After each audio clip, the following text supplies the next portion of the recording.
Welcome to the Creative Play and Podcast Network. Join us as we share our favorite RPGs, one-shot games, tabletop games, reviews, and convention panels. Sit back and enjoy the show.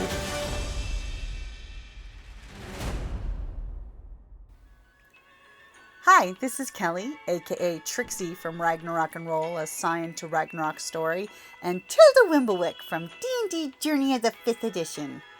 First off, I would just like to say thank you to everyone for listening to our varied adventures, as well as for rating us on iTunes and RPGpodcast.com. If you haven't rated us yet, we would greatly appreciate it if you could.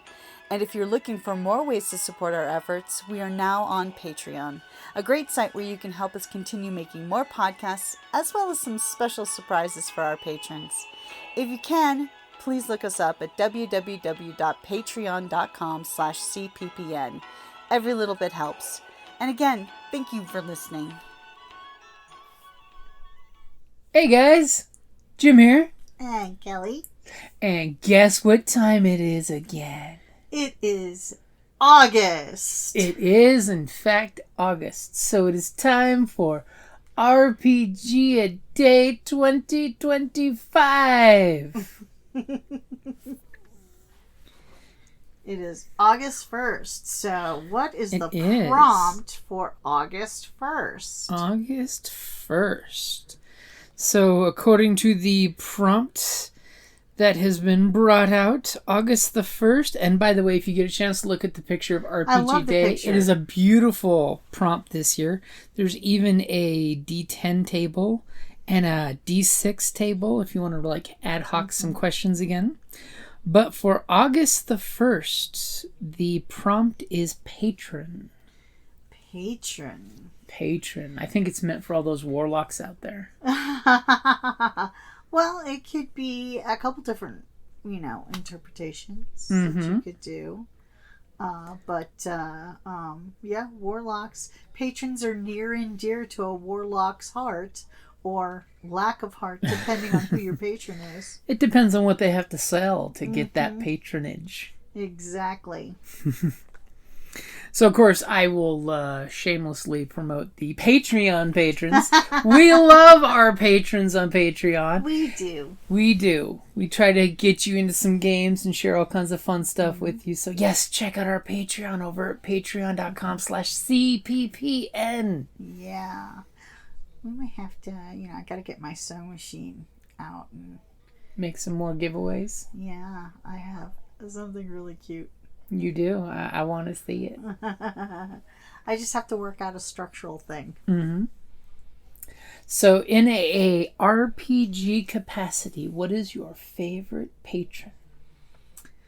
Well, my favorite patron is me.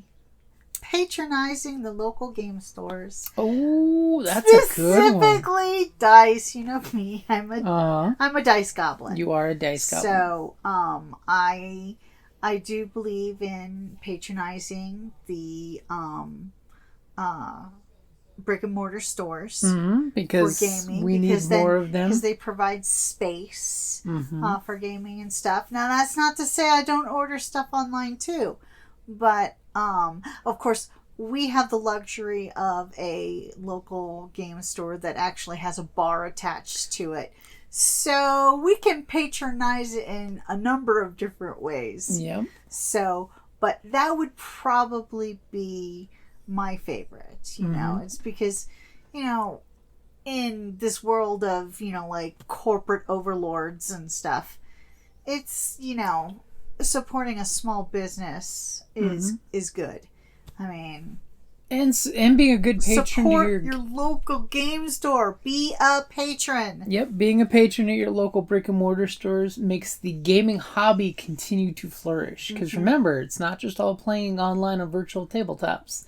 It's getting to get around the game store and hang out with your friends. And there's just something intoxicating with the game store ambiance. Exactly.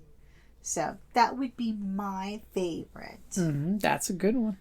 See, I was going to say, from a GM point of view, always offer your groups patrons that are patrons of the adventure party in one way or another, because that's a great story element to give the players the hook as well as to give the players the reward.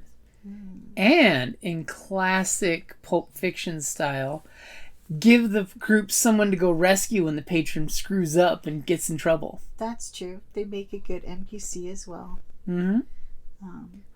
But speaking GMs, more than just your brick and mortar, patron your GM. You know, they're usually the ones that have to purchase all the books, all the, you know, the stuff, and provide extras. So, you know what? Get them a soda, you know, or, you know, just something to say, hey, we got you. GMs love when their group patron them instead of patronize. Patron them with gifts and things, especially when it comes to beverages. Yeah. I swear, when you GM for too long, you're talking so much, you're just like, I can't talk no more. Please role play amongst yourselves. Especially if you do voices. You know, if you try and do different voices for different characters, it can get... It's a little straining on the vocal cords.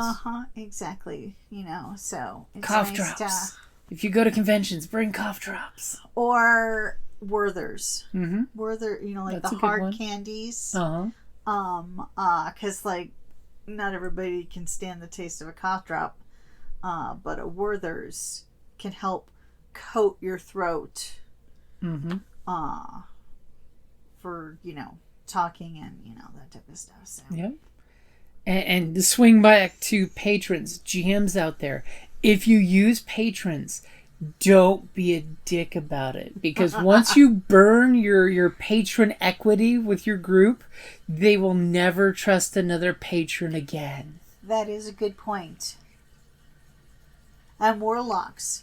Be careful with patron you pick. Yes, it isn't just like with clerics. Read the fine print. Who is your patron as a cleric or a warlock? Because these are very important things.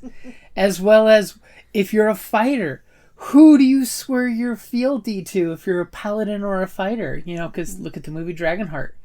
You could have a prince as a patron who's not a nice person. No. Or look at Gargoyles, the old TV show. Xanatos as the patron of the gargoyles until he burned his equity with them, and then you have good patrons like Dungeon Master from D&D. You get trust issues. So remember, if you burn a patron with a player group, make sure you give them another player option for another patron that will not burn them. When in doubt, find that good dragon. Seriously, dragons make great patrons. Yeah. Especially since they're saying, oh, sorry guys, I got a clutch I've got to babysit for the next 60 years, so I can't leave the caverns. I'm outies. So I'll be here as your Zordon Power Rangers and go do your thing while I stay and keep the clubhouse safe. See, these are great examples of patrons. Exactly. You know, I can give you patronage, but I can't do the action myself because as a GM, your players will often turn to the patron to say, fix it. Yeah, you can't always. Deus Ex Machina that shit. And you're like, nope, patron can't do that. Nope, sorry. But what the patron can do. I'll even throw out M from James Bond. That's another good example of a patron as your organization. For those spy guys or rogues. Syndicates and... Yep, you could totally have a patron who's an alchemist for your group. Or a patron that is one of the spookies. That's another one. Bring me souls. I can't go get myself. So back to warlocks. Yeah, back to warlocks. It's funny how that warlock patron relationship can be like the worst abusive relationship ever. And if you do a toxic patron, make sure you have a conversation out of game and touch base with your player in game to make sure you're not going a little too on the nose with toxic relationships with patrons. Yeah. So did we patronize the crap out of patron? I think so. So this is the first day of hashtag RPGaDAY2025. Make sure you are joining in because it's all about the hashtagging and sharing and loving what we like about our beautiful hobby of role-playing. Spread the joy. Spread the joy and spread the love. Tomorrow's prompt. Patron the RPG a Day Challenge. And if you don't want to do it yourself, make sure you're liking and sharing other folks doing it because that's a big thing about there. That's and yeah. And check out the Facebook page for RPG a Day 20. It's just RPG a Day. But we got to thank the guys for doing this every year because it is a lot of work they put into it. Yeah, and again, this year's drawing is really kind of cool. Mm-hmm. Yeah, the bookshelf of ideas. Mm-hmm. And do you know what August the 2nd's prompt will be for tomorrow? Actually, no, I do not. I will show you the picture. Prompt. The prompt for the second day of the month is prompt. I mean, does that mean prompt as in on time or prompt as in concepts? Both. Think about it. I thought you'd like the prompt on time aspect. Yeah. Well, there. Now you just stole my point for tomorrow. Ooh, there's going to be more. Alrighty, guys. Thank you for listening, and we will be back for oh my God. There's 31 days this month. That's right. It's always 31 days in August. It's true, but this month's ending with Tucson Comic-Con. We got Tucson Comic-Con that last week of the month. I better put in some vacation time. You better put in some vacation time. It's going to be a hell of a time. Mm-hmm. Alrighty, guys. Thank you for listening. We'll be back with more hashtag RPGaDAY2025 and some more talking about Tucson Comic-Con because this year the entire cast of the Teenage Mutant Ninja Turtle movie from way back in the day will be at Tucson Comic-Con. I mean, how cool is that? Very. Very cool. Alrighty, guys. Thank you for listening. Bye. Thank you for listening to the Creative Playing Podcast Network. If you enjoyed our show, please check out D&D Journey of the 5th Edition and Ragnarok and Roll a Scion Hero to Ragnarok Story. Also, check out our Patreon page for more content and behind-the-scenes things, as well as joining us for a one-shot game or two.